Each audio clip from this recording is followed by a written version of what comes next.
most people, when they're building a business, are doing so on emotion. Most people don't care about real estate. Hard work is overrated. What's the mentality? What's the process that you see a lot of the most successful team leaders and agents that are crushing it have? What's up, guys? Real Estate Video Blueprint Podcast live episode. I am really excited because Tim is not here. And it also feels good right now, doesn't it? Like Yeah. there's a vibe where Tim free. This is like the first time I ever shaved my face. It's like I got rid of all the awkward. What about shaving your head? That's another story.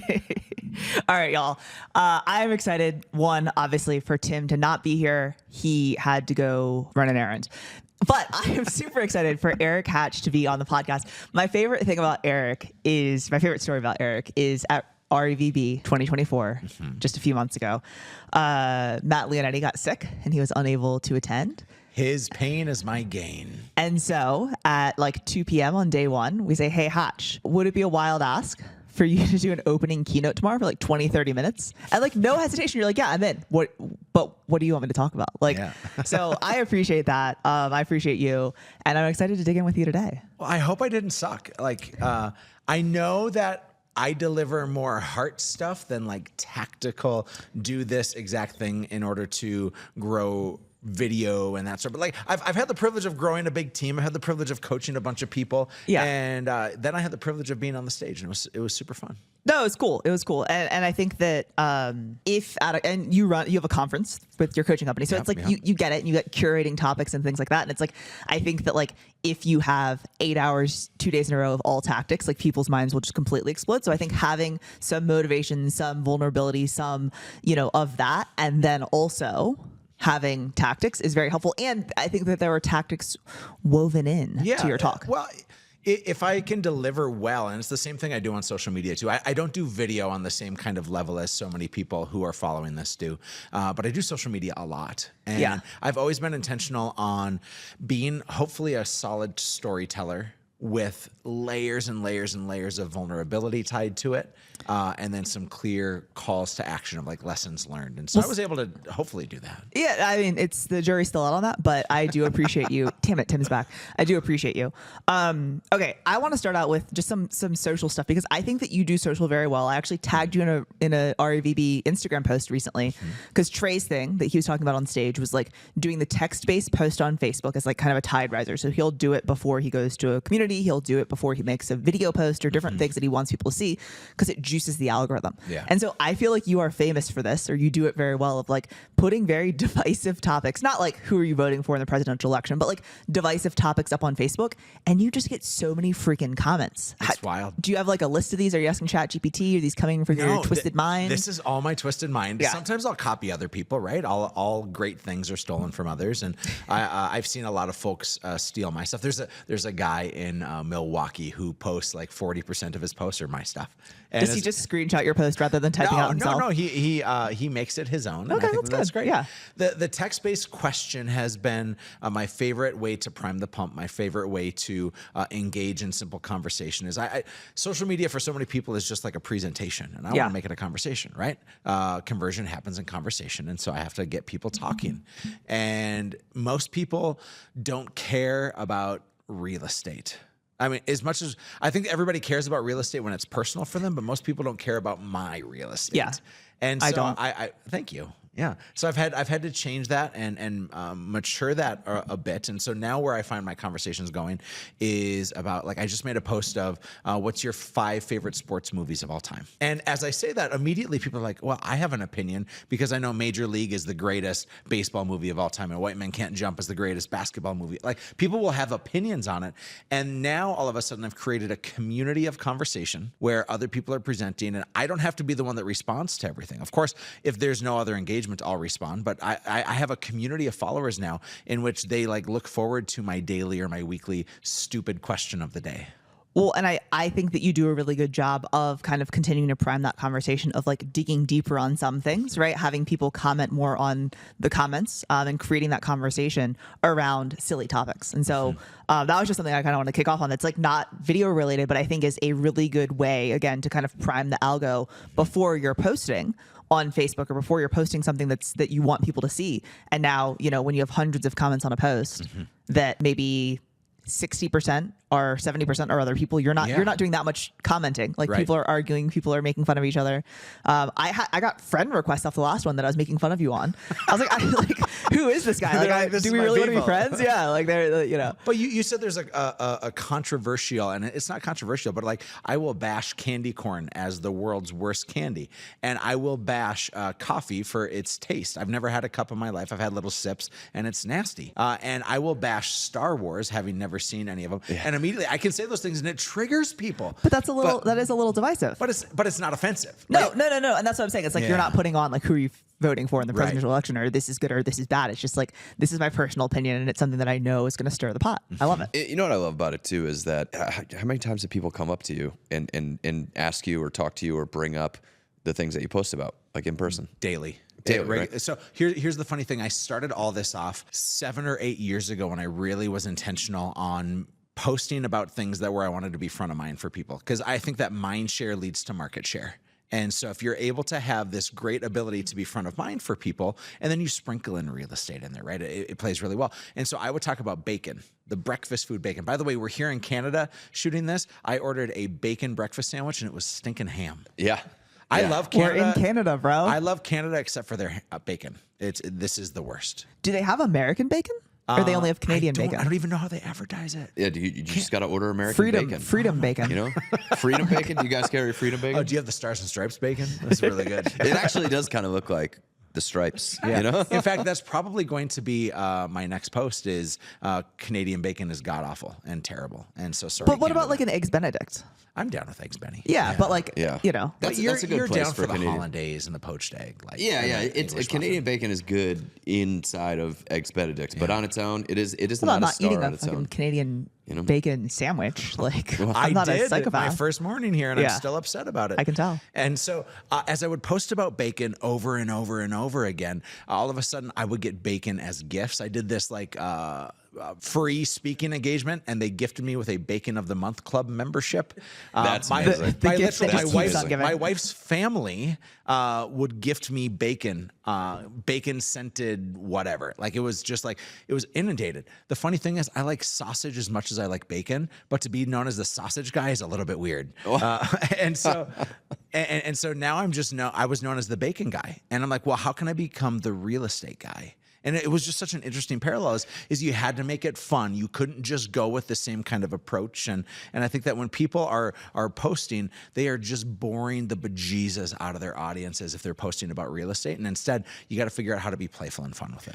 Switching gears, what's the most amount of houses that you've sold in a year? In Fargo, North Dakota. Me personally or my team? Your team. No. First, let's go you personally, because yeah. I know that was a very large number. Yeah, my top year in real estate was 2014, and I only did 10 months of production because my daughter was born at the end of October, and I got out of production almost 10 years ago when my daughter was born.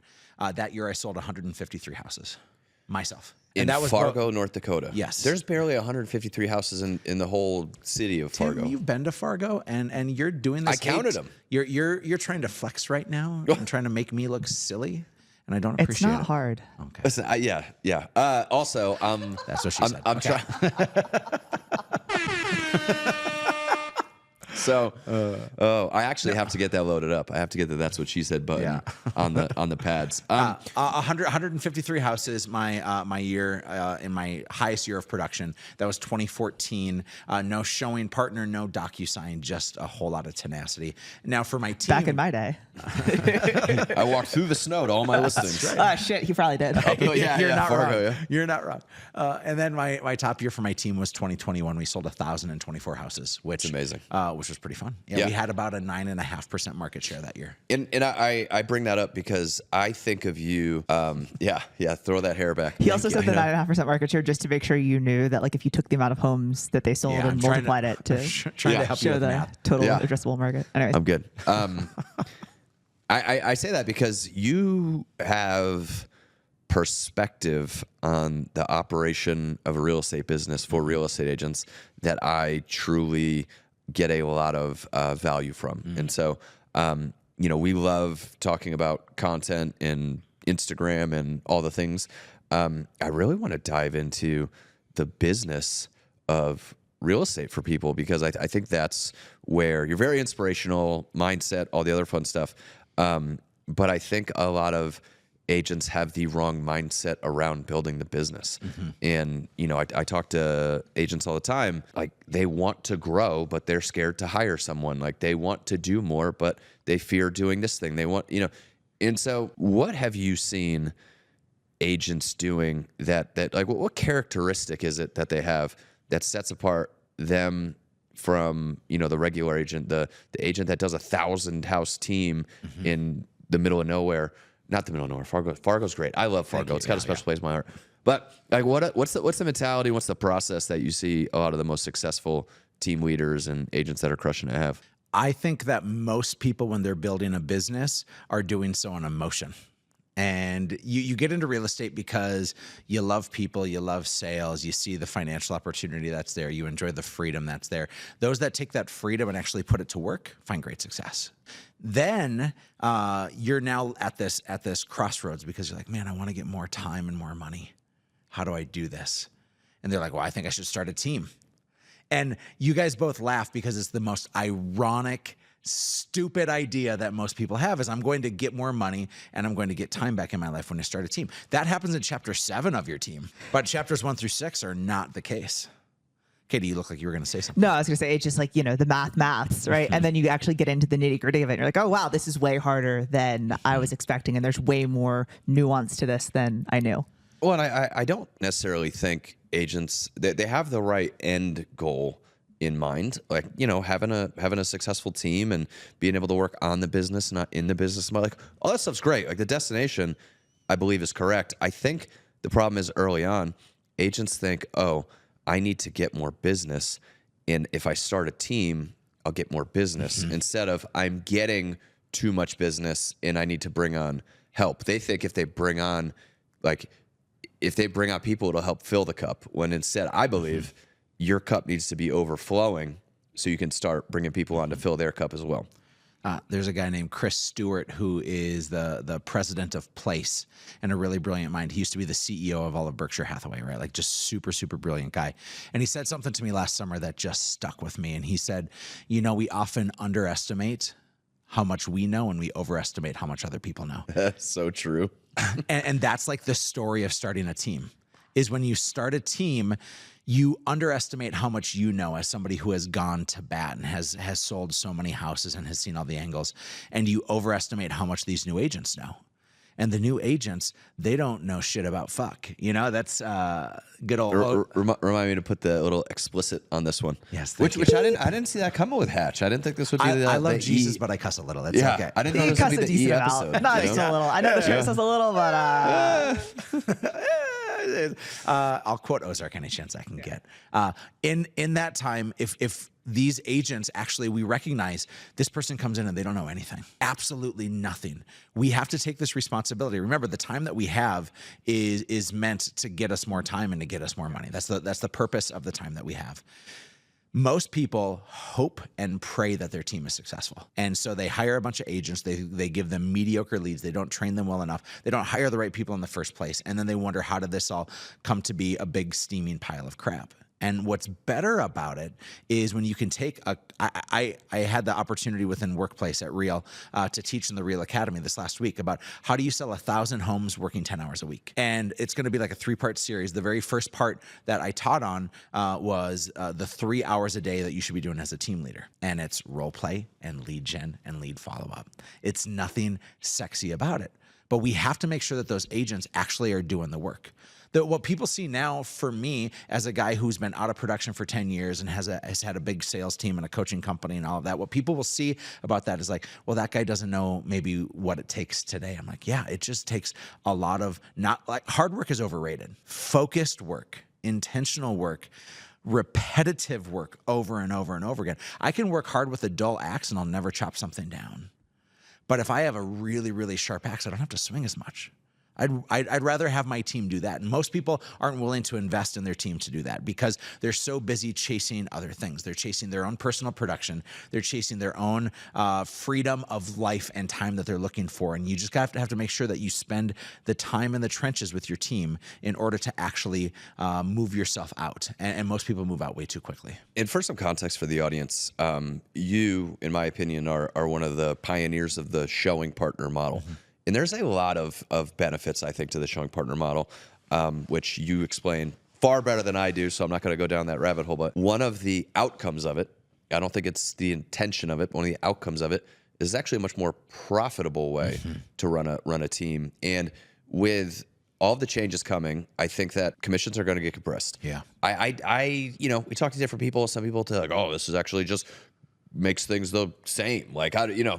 I think commissions are going to get compressed. There's no way around it. And having a more profitable model is important. So taking that into consideration, like what's your view on agents who are thinking about starting a team, showing partner model? Like what's important that they go into that with thought-wise? Mm-hmm. So if we zoom back to what you had covered a moment ago, and that is oftentimes people want to start a team to hope that it gets them more business. And instead, when you have more business, then you should consider starting a team. I think you have to be at that point. The first person you should hire is not an agent, because if you hire somebody to do what you do, you've now tried to like double your efforts. But remember, you're overestimating how much they know and you're underestimating how much you know. And so you got to keep the ball in your hands. You're that star player and you have to be the one to make sure that you are the one taking the shots. So that means you get leverage. It starts with some admin. I recommend 2 admin. One needs to be in office for sure because they're going to be your literal hands and feet. And so you can go from, if you're capped at saying you're doing 35 deals a year and you're like, I don't know what I'm going to do, so I'm going to start a team. No. You bring on an admin. And you bring on an admin, and now you're doing 50 deals a year. And you bring on a VA as your second hire, and now you're doing 60 deals a year. And you're paying $75,000 in salaries on 60 transactions. Like, oh my gosh, your profit margin is huge. And then most people are like, well, now you hire agents. You hire a buyer agent. But Katie, you've been selling real estate, and you're far more successful than Tim. That's why I use you as the example. You've been selling real estate a long time. If I give you 5 quality at-bats, 5 great leads, you're going to close all 5 of those, right? 4 or 5. 4 or 5. Tim would right? do like 2. So Yeah. 4 or 5. Being He was modest. getting at it. Yeah. Let him make fun of me. He's getting there. Yeah. But if I hire Tim as a guy who hardly ever sold any real estate ever, I just want to be really clear on that. If I hire Tim as this guy who has never sold in Fargo, maybe he's never sold real estate, period. Tim, how many of those are you going to close out of 5? As a new agent, Yeah. I'm at 1 for 5, Yeah. maybe. I'm going to give you the credit. I'm going to say 2 for 5, right? We're going to really it, man. oversell it. Appreciate But it. Man, what a guy. The math that realtors have is, man, if I just bring on some buyer agents and I can get Katie to do 5 and I can get Tim to do 5. And if it's $10,000 a commission on a 50-50 split. So you're going to get $5,000 a pop and I'm going to get $5,000 a pop. I'm going to make $25,000 off of you and I'm going to make $25,000 off of you. And so I just need 40 of you and I'm going to make $1 million. People think it's really simple math, but the truth is you're going to hire a bunch of Tims that have never sold real estate before. And when you hire... Damn.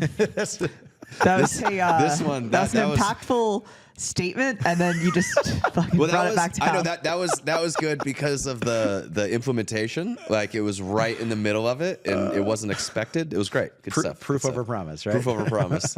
And so if you hire a new agent, we're using Tim as this hypothetical just as an example, agent. giving a name to the example. Well, finish your thought. What's going to happen is he's going to close 2 out of 5. And so he's going to make $10,000 and I'm going to make $10,000. But really, I think I just lost $40,000. And so if you do this agent partner model, that means you keep the ball in my hands. And I'm bringing on a nurse to my doctor. I'm bringing on a partner to do the showings. I'm bringing on someone in which to support all that I'm doing, to handle a lot of the client communication. And I'm still doing the heavy lifting. Let's say I pay that person a $4,000 a month salary and it takes 2 months to close those deals. Well, now I'm netting $42,000 and I just paid that agent $8,000. So I'm cash ahead, so I win. I also got time back, so I win. I gave Timmy a much better education instead of throwing him to the wolves, hoping that he'd find his way. And that's better for Timmy.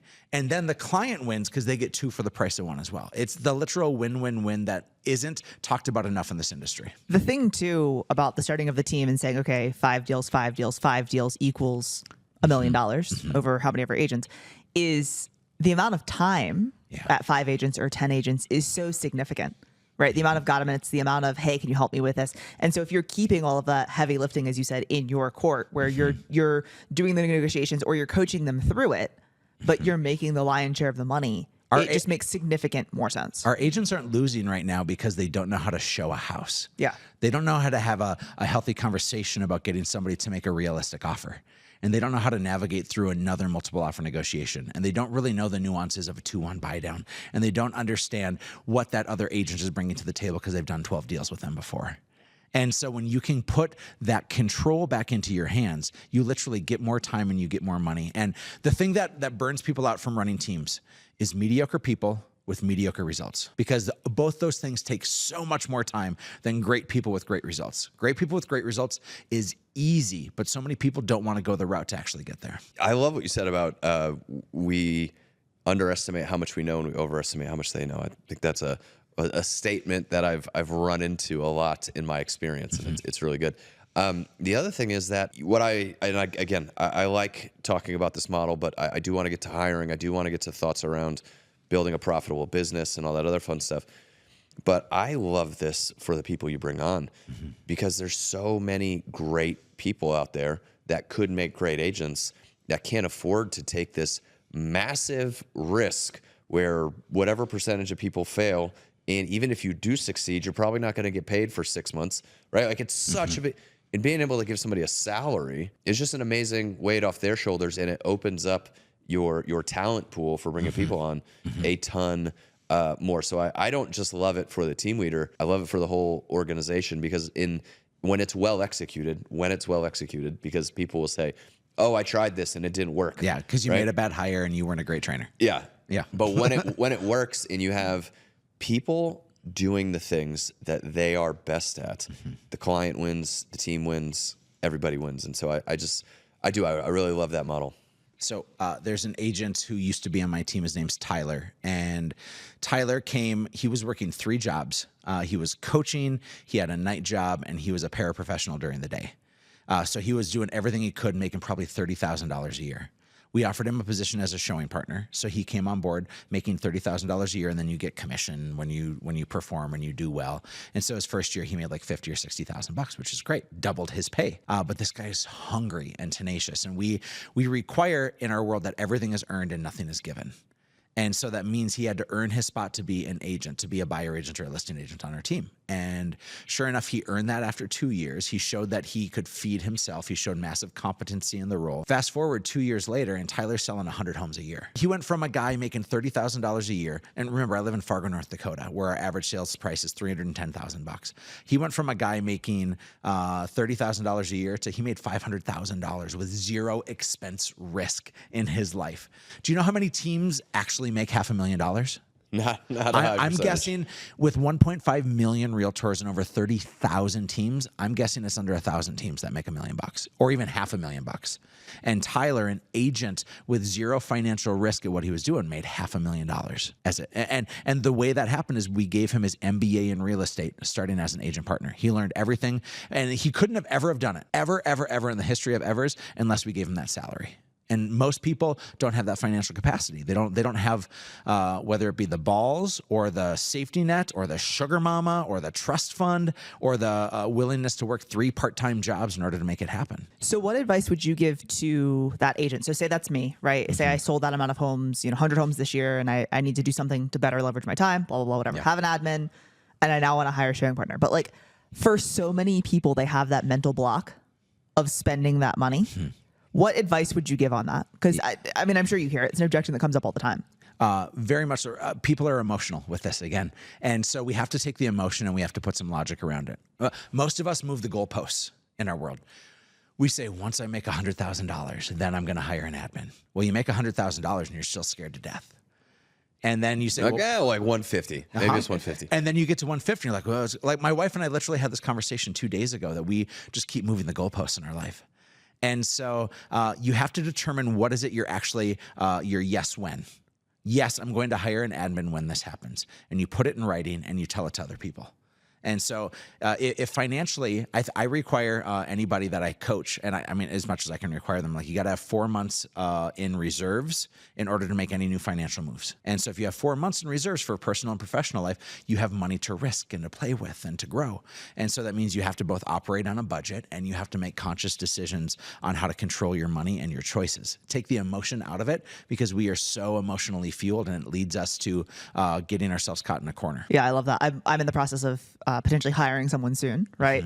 And I was just on a coaching call, and my coach was like, I was like, okay, so like, yeah, we'll take a look at the P&L again, and we'll this and we'll that, and da da da da da. And I'll work on the job description and some KPIs, and I'll work on. And she's like, okay, well, like today's the 22nd of May, like I want you to get all this done and have an offer out by June 1st. And I was like, well, I just figured I'd get it done before our next coaching call. She's like, yeah, you're gonna dick around and then still not have it done by next month, June 1st. I was like, okay, yes, coach. I like. So your coach knows you well. Yeah. And I do like the fact that, we're going to turn this podcast into a free coaching call with Hatch. It's good. I'm here for it. I feel as if I'm getting coached now. That's I'm being selfish in my questions. Being like, how It's good, though, how would you advise someone if they kind of? Her name's Schmady Schmay. I do want to sit for a moment on the mindset around it, because I know a lot of our agents that I talk to, they know they need to hire an assistant. They know they need, and I think we should actually go back to that, because like you said, you probably need to hire an assistant before you're an admin. Very much so. Before you hire the showing partner. So like psychology wise, what are you telling agents to really get them in the right mindset for hiring? Can I ask a different question? So he said he said having the reserves, right? And having the reserves is important. Yeah. We're a little short on time. I want to go further into this rabbit hole. Okay, fine. I'll ask my question after you ask No, yours. it's Katie's time. I'm taking Katie's thanks. question. So my my thoughts around that would be, okay, you say you need to have the reserves and all that. What advice would you give, or what would you say are the tactical things that you need to do to better train those people as they come in? Because everyone always says, oh, the VA sucked because they were in another country. Oh, the admin sucked because they were whatever. And, the overestimate thing. It's because we're overestimating what we think you can do, just giving you these tasks and not actually training. So like, what's the onboarding and training look like for someone new in your world? Yeah. It's gonna be different for every position, but we break it down into a little 3-part section. The first is watch me. And watch me is, of course, they're shadowing you. They're looking over your shoulder. They're seeing the buttons you're clicking and that sort. When we train agents, we usually put them in the car with us, right? And then they go to the appointments, and so they see what happens. Then when we drive back, we have the conversation of, well, this is why I did this. And why do you think I made this conversation happen? With admin, it's the same kind of thing, but you're not in the car with them. In fact, with admin, you kind of just throw them to the wolves is usually the mentality. Now, what most people do then is they say, watch me. Okay, you got it. Now go and do. But they skip step number 2, because it's watch me, watch you go and do. I always relate this to golf. And if I want to be a great golfer, even if I go to the PGA Championship and follow Tiger Woods around the golf course for 4 days, I'm not going to be a better golfer. The only time I'm a better golfer is when I actually go to the driving range with Tiger Woods. And not that he watches me swing once. He watches me swing over and over again, then he adjusts the things and he stands by my side. I think that so many of us are afraid to coach people. So many of us are afraid of being this authoritative figure because we're fearful of being micromanagers.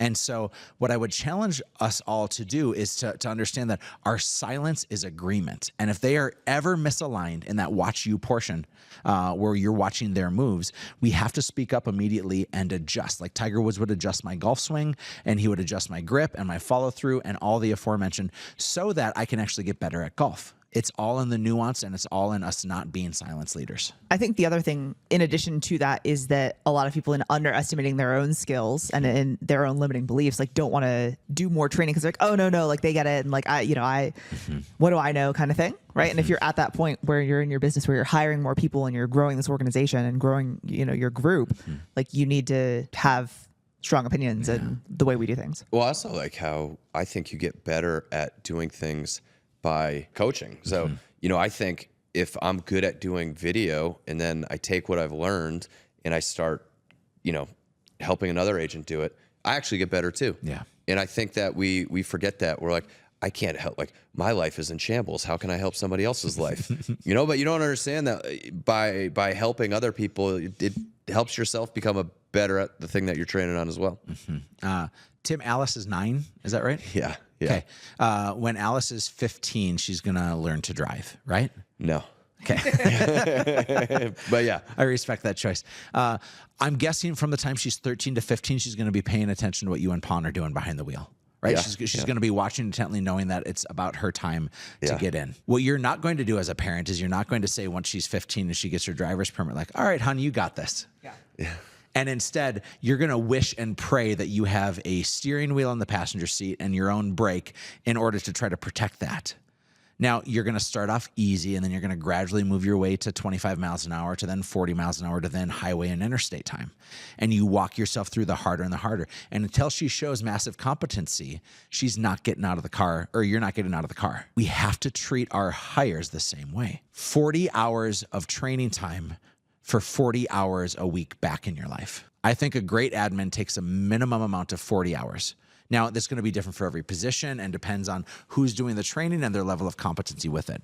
But sitting with someone, watching them for 40 hours, I think is gifting you back 40 hours a week back into your life. They're not going to move at your speed. They're not going to move at your competency. They're going to be hesitant and scared. But once they start driving like it's their own, they're going to be really, really safe behind the wheel. Yeah, I've had a couple wrong hires, or the wrong person, but I have had good hires that I've failed, like that I just haven't spent enough time training. I haven't done it right.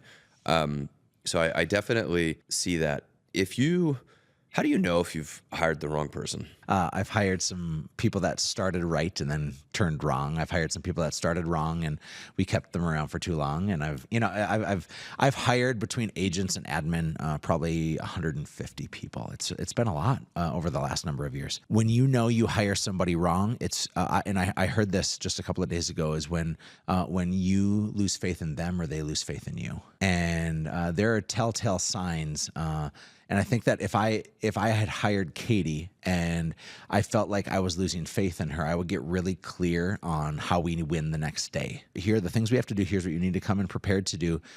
These are the expectations. Are we clear on that? Yes. And then I'm going to make sure it's written, because I think that most of the time we can communicate voice to voice, but what I say and what you hear are two very different things. And so I will follow it up with an email saying this is what we covered.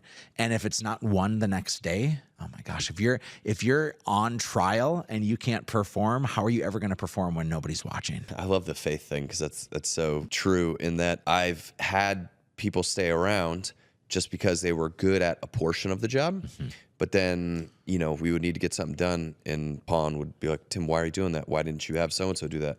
Like, I don't know. I don't think that. Like, if I don't have faith in them to do what they're supposed to do, then it's definitely time for an exit. Faith and hope are great things to have, but they're really bad business strategies. That's a great one. Yeah. All right. I want to go back to my question that you steamrolled over. So we're going to pedal. Well, so I was thinking we could kind of switch gears a little bit here. I'm just kidding. No, and here's the reason why I think we should spend time on it, because, God, I feel like this thing has been so overused, but this separation season that I think we're going to head into as the industry changes, there's a lot of fear in the industry, and fear will stop you from hiring somebody. Fear will have you hire make decisions that aren't fear-based decisions tend not to be the best. And I do think that the agents that can do well and be more efficient, like, the winners are going to win. And I worry that there's a percentage of the industry that does pretty well right now. They make a living, like they do fine. If you take Katie's income and you reduce it by 40%, she's not homeless. Whoa. No, I'm just saying, like, if things change, right, your income goes down by 40%, it's like, okay, I got to readjust. I got to do some things.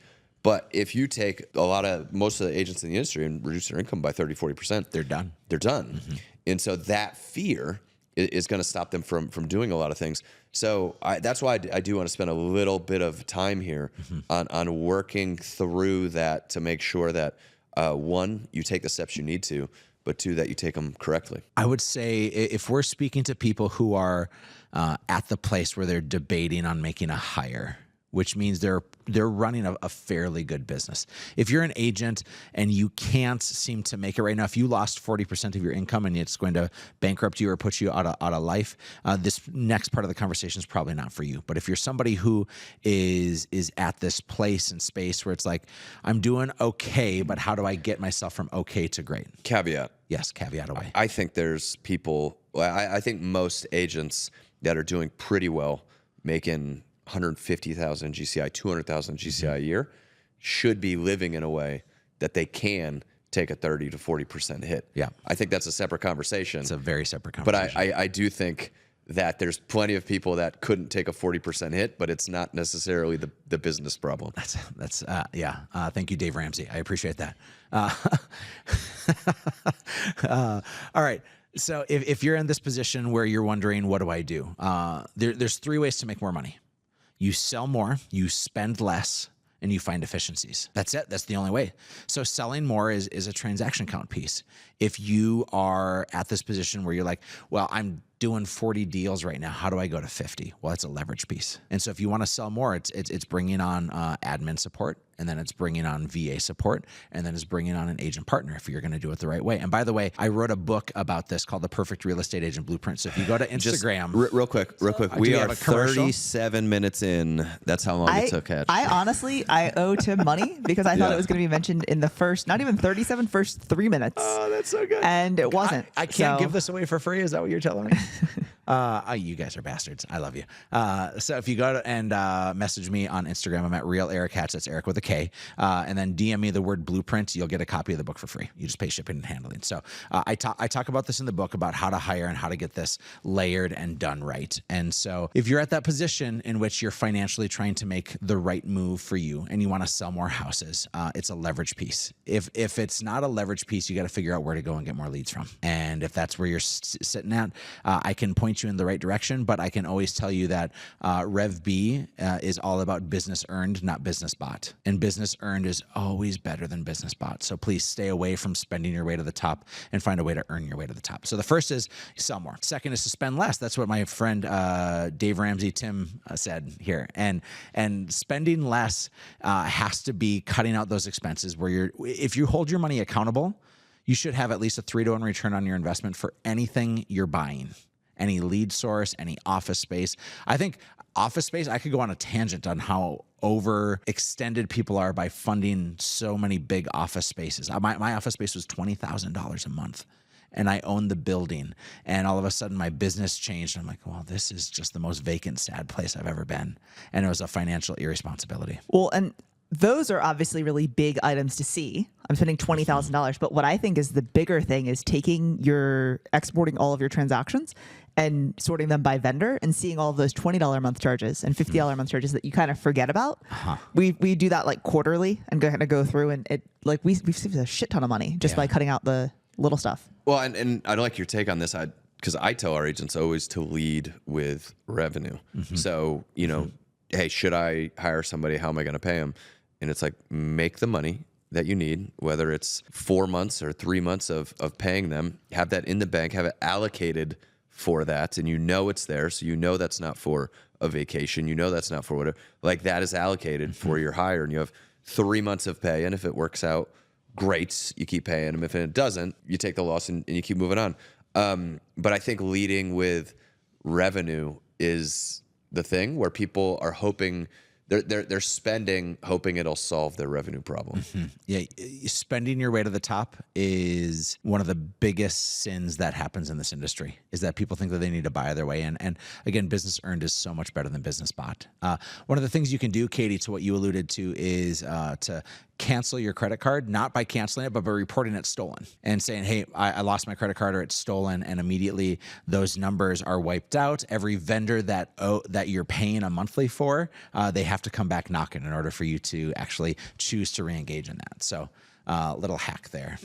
That would be so much work for me. Yeah, actually, I lose my credit card all the time, so that's easy. It's actually, I steal it and use it. Third piece is about efficiencies. Efficiencies are all about percentages. So what I'm talking about is the percentage that you charge to your sellers and to your buyers, the transaction fees that you charge when applicable. And I want to be really clear on this because I used to hesitate on charging a transaction fee and I used to hesitate on charging a premium amount, but I kept adding value. And if you are of extraordinary value, that can come with an extraordinary price tag. And I choose to run a business where we deliver extraordinary value and service around every corner, from our marketing to our admin support to the experience that our agents have. And so I'm unapologetic about what we charge. And so those are some of the efficiencies, but some of the other efficiencies are all about skill. It's your conversion time. It's the time in the trenches that you have in order to actually get better. And I don't think in our industry, most people practice enough. I think that most people just want to play the game. Just like me on the golf course, I just want to play the game. I don't actually go to the driving range. I don't go to the putting green. I don't practice every day. And it's why my golf game is still terrible. And if you are wanting your business to be great, practice. An hour a day, work on scripts, work on videos, work on getting better with your clients by not practicing on them, but by practicing with someone in your office. I need you to have the conversation with me, though, as the agent that doesn't want to make the hire. All right, Tim, what has you hesitant? We're going to role play this right now, all right? Let's do it. I was like, live coaching call. Let's go. Yeah. Tim, what has you hesitant on making a hire? Well, like I know I need help because I have so much business coming in, but I don't know, one, if I can afford it, and two, like I don't know what I would have them do if I did hire them. Like I don't think I'm ready financially or operationally. Yeah. Boy, I can understand where you're at. I remember when I made my first hire, it was 2011, and I hired a gal for $10 an hour to work part-time.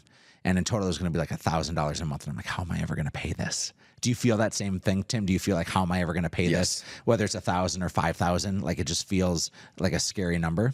Well, it feels like a scary number, but also I feel like a responsibility for the person that I'm bringing over. Like I have to figure out a way to keep them paid, because if they're going to come work for me, then now they're depending on me, and that's scary. If you sold the same number of houses next year and made the same amount of money and worked the same number of hours, would that be a fulfilling year for you? No, I work too much. Okay, so we need time back. Well, I need more money and more time. At this point, it's really easy to try to jump in and be like, hey, just trust me. But you have to give